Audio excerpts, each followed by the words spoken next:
let me ask, has anyone ever been obsessed with something? Like we got a couple of people confessing. Thank you. I see those hands. All right. Who's ever been obsessed with anything? You've had some kind of obsession. Now, I have, in my life, been obsessed with a few things. And earlier today, I go, hey, Amy, what's something that you know about in my life that I was obsessed with and I could talk about as an example? And she began to list a lot of things, and I felt attacked. So she was like, you can talk about this or this or that. And I'm like, okay, I get it. I understand. But one thing I wanted to tell you about that I would personally been obsessed with, and I don't know if anybody in this room has ever been obsessed with this particular thing. I doubt it. I'm just scoping the room, and I don't think any of you are as big of a nerd as I am. So here is, but maybe, I don't know, maybe you're going, challenge accepted. I have been, and some might argue, am still obsessed with Magic the Gathering, the card game. Oh, there. Thank you. We saved it. That's our video. You're good, John. You're good. So, are we? Y'all are both? Okay. Well, there you go. Awesome. We found two.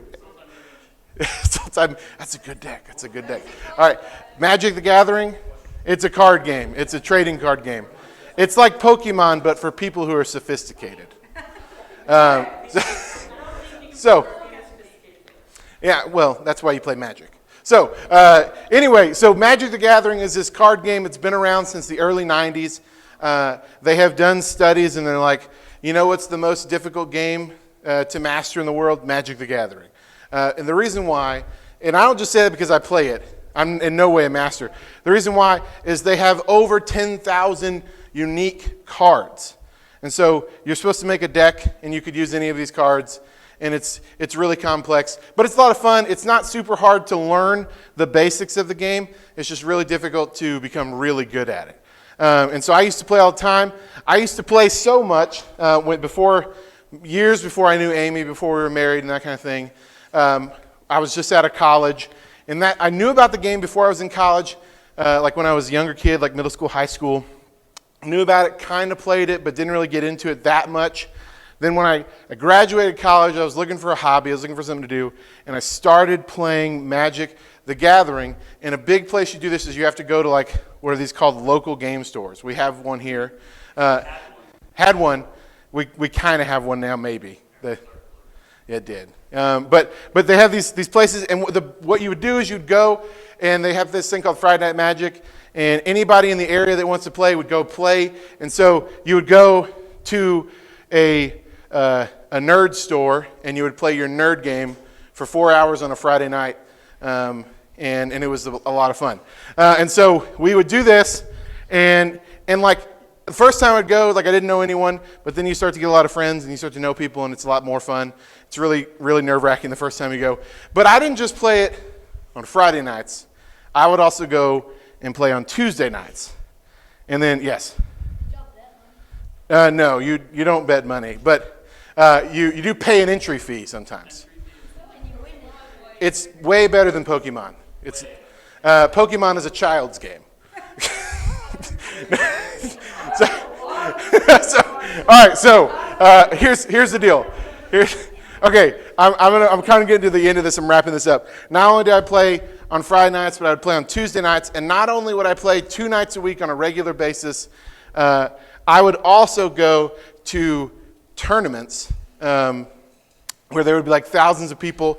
I've traveled 4 Magic tournaments as far as Oklahoma City and Las Vegas to play Magic the Gathering with other people. This is not really a Q&A session, but I'll take Isaac's question. Did I ever make any money? I spent a lot of money. So, I definitely didn't come out in the positive. Okay. So anyway, so this is an obsession for several years. I still play Magic, but I play exclusively online now because there's not a lot of places to play around here, and it's cheaper that way. I play Arena. Do you play online? Okay. I mean, I have accounts on both. Anyway, we're getting way off the topic here. We'll talk later. So this is something I've been obsessed with. Some would argue I'm still obsessed with it, but it's a lot of fun. So now, and the thing is we've all been obsessed with things, and when we get obsessed with things, when they stick in our brain, they can affect us a lot, right? The things that we get obsessed with, they stick there, they affect us, and they affect the decisions we make, they affect the things we do. And this can happen in relationships, right? This can happen with people that we're dating or people that we want to date or the idea of dating. All this can happen. It's not a problem to be interested in someone. It's not a problem to be dating someone. It's not a problem to want to date. The issue is when it becomes an obsession. So it only becomes a problem, we can put this up there, when a person or the idea of finding someone becomes an obsession. So here's some things I got some things here down. So how do you know when something or someone becomes an unhealthy obsession? So these are some questions that you might ask thinking about dating or the idea of dating. Here's some things. These are not going to be on the screen, so I'm just going to read them outside. So when you have someone in your life and they're all you think about, that might be an unhealthy obsession. When you have someone in your life and they're the only person that you spend time with, you don't spend time with anyone else, you just spend time with them, you might have an unhealthy obsession with this relationship or with this person. If you have someone in your life, if you're dating someone, whatever, and they're all that you talk about, right? Maybe you know that person. We're not pointing any fingers. We're not looking at anyone. Don't turn around, okay? But if you know someone who all they do is talk about that person, that's all that they can talk about, that's all the conversation, or maybe that's you, right? Maybe you're an unhealthy obsession, okay? All right? I'm not pointing any fingers here. Last one is this. When you don't have someone in your life, okay? So the other three were if you have someone. This one's if you don't have someone. But the idea of being with someone takes up your time and energy. You're searching, you're waiting, you're hoping to find that person. You talk about it more than the people who are actually dating. So you talk about the idea of dating more than people who are actually in dating relationships, right? So that might be an obsession. Even if you're not dating someone or you don't have anyone, just thinking about this idea could make that an unhealthy obsession. So then, that's what we're talking about tonight. We're not talking about being obsessed, right, with the idea of dating or being obsessed with the person that you are dating, right? And so, this is why is this a problem? Now, you might ask yourself, like, well, if I really love someone, or if I really like someone, if I'm in like really deep like, right, or however you want to put it, if you're in a relationship and you really like them, what's the problem, right, with being obsessed, right? Maybe you're like, I'm not going to use the word obsessed. I just really care about them a lot. What's the problem with spending all my time with them? What's the problem with that's the only thing I talk about? What is the problem with that? Here's a few things. This is some problems. Everything else in your life begins to fade away because of a person. It's a problem. When that happens, that's a problem. So here's 3 things that happen. The first thing is you miss out. You miss out on things that are happening, other things. Outside of that relationship, things in your life are happening. You're either a high schooler or a junior high or whatever you are right now, and things in life are happening. You could be involved in different hobbies or activities or sports or band or choir or whatever. Maybe UIL stuff. You really like theater. I know we have some theater people. All these different things, right, that you like to do, or other friendships, all these different parts of your life of developing and growing, you could be missing out on them because you've made this one person the central thing of your life and you're not doing anything else. The first thing is you miss out. The second thing is you alienate people. People in your life you begin to block out. People that used to be really good friends, people you spent all your time with, people that you would say are, this is my close group of friends, you start to see that you drift away from them because you've made so much of this relationship, you become obsessed with it.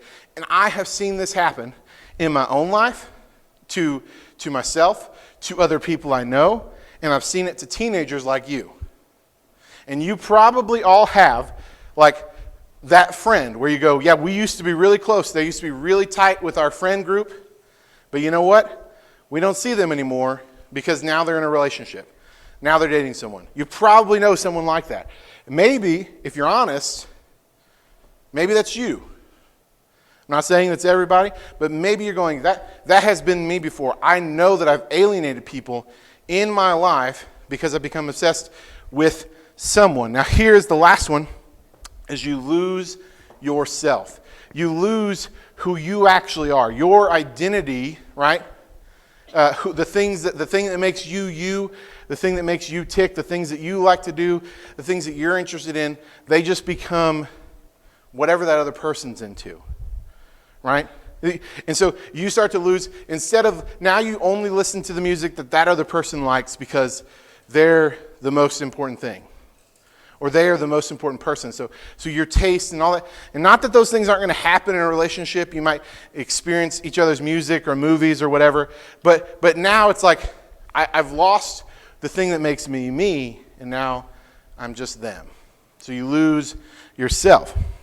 Now, these are the issues, right? This is the problem that we can get into, is that we really lose, we miss out, we alienate people, we lose ourselves. And so what do we learn? How can we learn to not be so obsessed and really to have a healthy balance, as we talked about dating? We're going to look at the Bible. If you have your Bible, open up. We're going to be in Proverbs again. Proverbs 25. Now this, like we talked about last week, Proverbs is a book written by a guy named Solomon who was blessed by God with tremendous wisdom. And he had lots of wealth, and he was the king of Israel.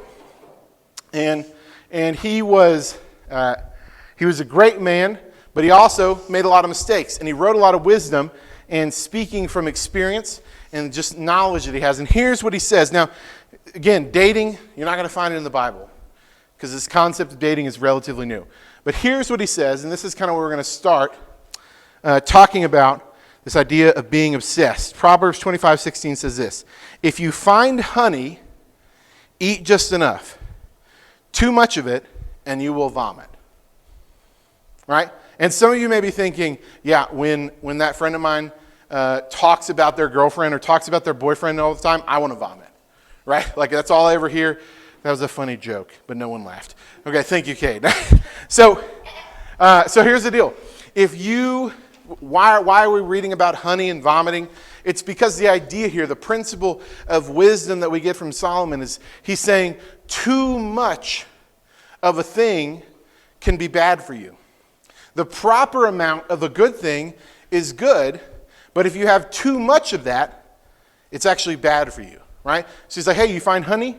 Eat just enough, and that'll be great, right? Some of us need to learn to eat just enough, right? But I'm talking about myself, right? So like he says, you find honey, eat just enough, but too much of it, and you'll make yourself sick. So when we're talking about relationships, and we can apply this here, it says, hey, if you find a good person, you find a good relationship, and it's going well, it's a good thing, like, remember, healthy balance, right? Don't get obsessed with it to the point where that's all you do, all you know, because it will make you sick. So, this is the wisdom that we see in this proverb. Now, there's also some stuff in the New Testament that I want us to look at, and that is by a guy named Paul. Paul wrote quite a bit of the New Testament. He wrote about half of it. We're going to be looking at the book of Ephesians. So Ephesians chapter 5, verse 15 is where we're going to start. And Ephesians was a letter that Paul wrote, and more than just he wrote a lot of letters to specific people. Now, this was to the church in Ephesus, but this letter, many scholars believe, was meant to be kind of read aloud, almost like a speech in front of many people. Not so much an intimate, like, hey, this is written to these, like read this, I'm addressing. But this is like, hey, it's more of like this big, grandiose speech. And here's what he says. Grandiose, that's not a word. Grandiose. So here's what he says in Ephesians 5:15, talking about wisdom. And he says this: He says, be very careful then how you live, not as unwise, but as wise. Be very careful how you live, not as unwise, but as wise. Now, Paul also, like Solomon, did not live in the context of dating, right? This was not an idea that he had, but this is more of just a general way of how to live your life, speaking about wisdom. He says, and it's pretty simple. Sometimes you read Scripture and you're like, yeah, it's profound, but also really simple, right? Be careful how you live, not as unwise, but as wise. He's saying, live in a wise manner. So what is wisdom? Like, all this talk about wisdom, we need to know what wisdom is and what wisdom is and what wisdom is asking us. And wisdom is basically this. Wisdom asks the question, what's best? Wisdom is asking the question, what is best? And when it comes to your relationships, you need to go in with a little wisdom and ask yourself, what is best? Am I living this relationship in a healthy way? In a way that, like, I eat just enough honey but not too much, right? Or am I obsessed to the point where I'm sick and it's all I'm talking about? So what is best is the question, and the deeper question is, what's the difference between being interested and being obsessed? Right? Because again, this series is not about, hey, don't date. This series is not about, hey, you shouldn't date until you're 30. This series is about, hey, we want to give you helpful wisdom to think about dating because we know you're going to date. Many of you already have dated. Many of you are dating right now. And you will date. Many of you will be married one day. So the question is, what is best? So here's two questions that I want us to look at. And the first one is this. At what point does a healthy interest in someone or the idea of dating become an unwise obsession? At what point? Maybe maybe you don't know, right? And that is a tricky question because there's not a direct answer, right? Like, there's some clear, obvious things where we can go, yeah, that's an obsession. But then we go, there's some things where we're like, well, is that just because you're interested?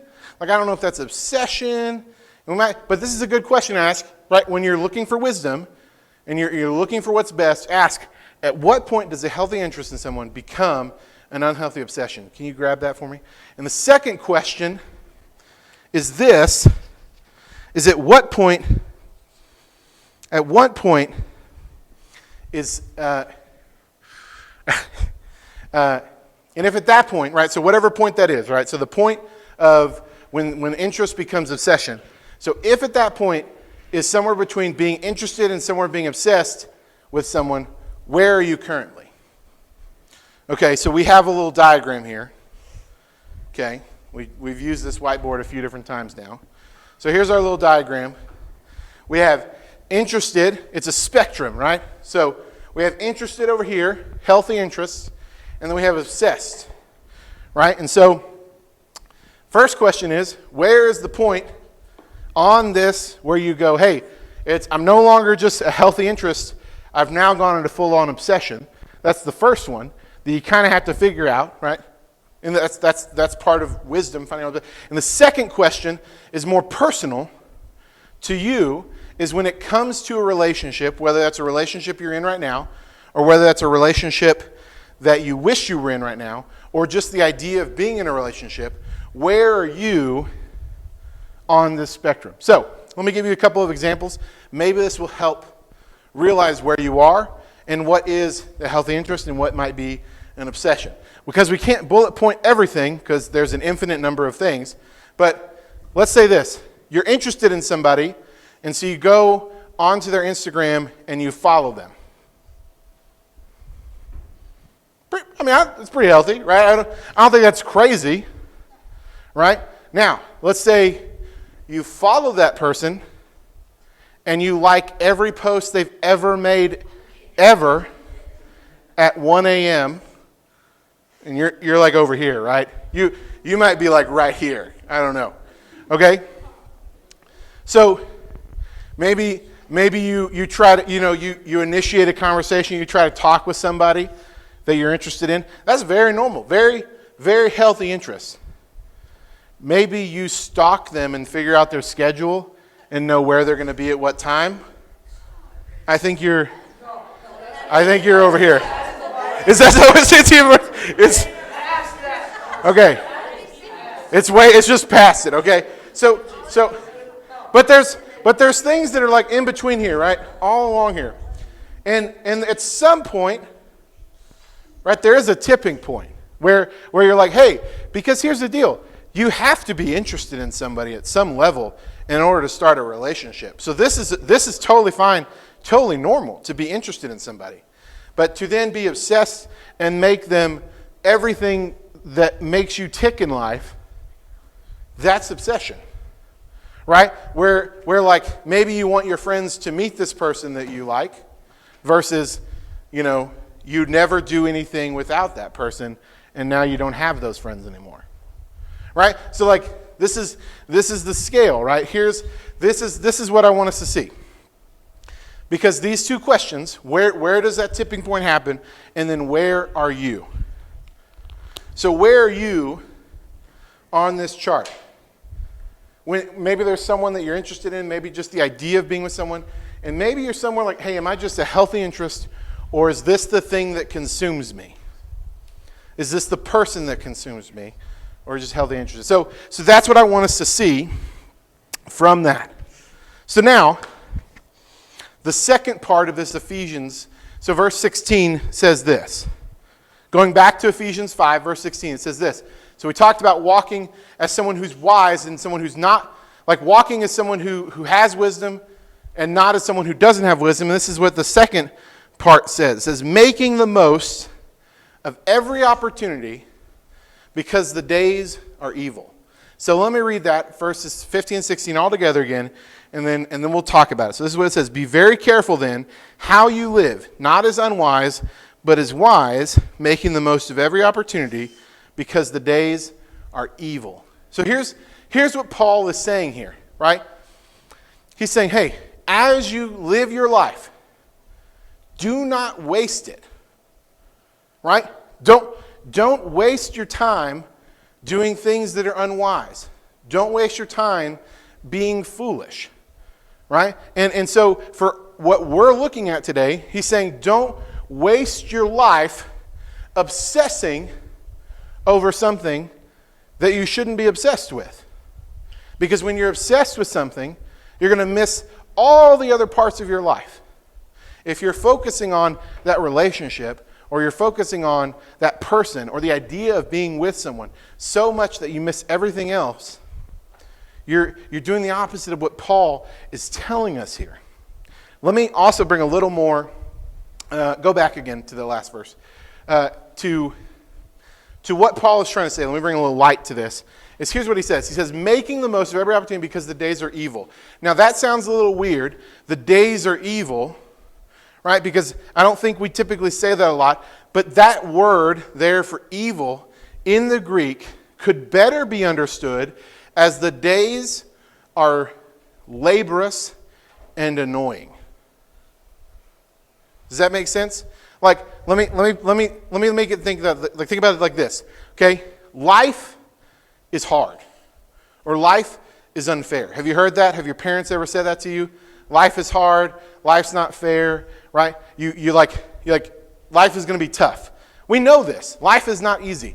We do a lot to try to make life easy, but life is just not easy. So Paul is saying here, be wise and don't waste your time because life is hard and life is annoying and life is full of labors. He's saying you can waste and toil your life away being obsessed with things. So don't be unwise and be obsessed. He says, be wise and live a healthy life that's balanced. He says, don't be consumed with things that aren't good for you. Because life is short. And the days are evil, right? The days are long. The days are annoying, right? Have you ever thought, this is so annoying. I can't believe I have to do this thing. Or I can't believe this is how life works, right? Well, Scripture says life is annoying, right? So, but we need to make Make sure we take advantage of every opportunity. So, Paul, we've got that up there. Paul wants the reader to make the most of the time that we have here on earth. So, another way that we can summarize all of this about being wise and making wise decisions when it comes to how interested or obsessed we are with relationships or a person is this, is don't make anyone your everything. This is our bottom line. Don't make anyone your everything. Now, here's what this means. This means, like, yes, people get married, and people who get married, that other person is very important to them, right? And that takes a lot to be committed to them. But even in marriage, that person isn't the only thing that's ever going to be in their life. In fact, we talked about like that balance, right? How do you balance a relationship, and how do you balance school, and how do you balance work, and all these things? It is a balance. You can't be all the way obsessed with a person, because then you lose out on so much of what God has for you in life. So don't make anyone your everything. And this is so crucial to you as junior hires and high schoolers, because there is a tendency, and I know because I lived it as long ago as that was, where I know I did, I got obsessed with girls. There would be like I didn't have to date them, but there was always someone that I'm like, I'm kind of interested. I'm crushing on that person. And they're like the person I think about. And you can really miss out. And I did this even more in college. And this whole idea of making anyone your everything, you're really going to miss out on so much of what God has for you in your life. And again, this is not a talk to say don't date. That's not what it is. This is a talk to say date with wisdom. Don't be obsessed to the point that you neglect everything else in your life. So, to kind of wrap up with some application, if your dating life is holding you back from the rest of your life, it may be time to rethink some things. And so here are some things that you might need to rethink. The first thing is this, okay? Don't abandon don't abandon the rest of the world around you.